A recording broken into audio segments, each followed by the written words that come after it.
Okay, good afternoon everybody. My name's Kerry Bodle and what I'm presenting today is Eportfolios. Now I developed a new Indigenous business course. It's the first one in our GBS and it's called Engaging with Aboriginal and Torres Strait Islander Business Communities. Now where I've developed the course and introduced the portfolios is my focus for today's presentation. So I set up this piece of assessment, and what I've done for students is to first teach them the topics over a series of 4 weeks. It was taught intensive. It's also a dual mode, so I had to also cater for 2 different cohorts. So there was on-campus as well as online students. And so the assessments also, not having any invigilated exams, had to be interesting, engaging, and very, very innovative. So I was talked into adopting the Eportfolios. So as the requirements were that teaching the students to look at some of the Indigenous history, look at the context of businesses over time, and with that, asking students to self-reflect. So a lot of my students were international students, so they were really engaged in learning about the history of the Aboriginal and Torres Strait Islander people, and especially in the context of where they might work in the future. So in getting them to engage by looking at their own experiences in their own country, I asked them to do reflective journals. And so how was I going to get them to submit these? So I had lots of discussion with our blended learning advisor, also our curriculum development manager, as well as the Dean of Learning and Teaching, and we came up with the Eportfolios.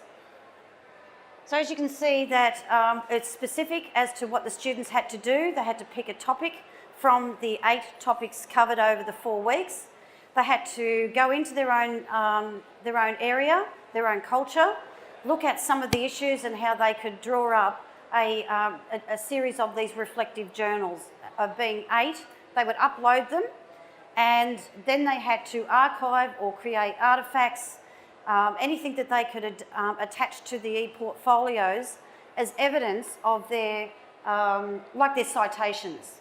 So I explained to them exactly what an reflective journal is. So I go through and describe it.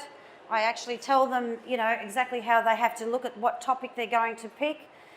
They'd be in consultation with me. I use collaborate sessions weekly so that I could tell them and direct them, because it was a learning experience not only for them, but I was also a learner at that stage too.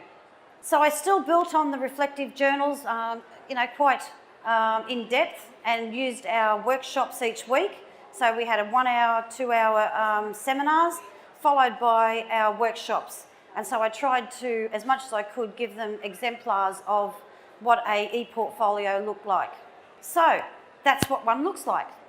If you can just have a little look at the snapshot, students will upload as part of their files each of the 8 reflective journals. Within that, if they used research, they used anything that they referenced or cited in that reflective journal. It could be newspaper articles, it could be things from like for museums, it could be anything from the media. They could attach it to their portfolio file, and that formed evidence that if I could just go on like their reference list, I could click onto it, take me directly to the site and verify that what they're saying is actually evident in that particular reflective journal. So from that, I picked 4 of them, or they chose them the first time round, of the ones that were going to be used in their assessment, and they were worth 10% each, which then formed 40% of their total marks. Overall, the comments that I got, I did do some research. I did a survey, asked the students about what their pre-existing knowledge of Eportfolios was. About 90% said they had no experience whatsoever.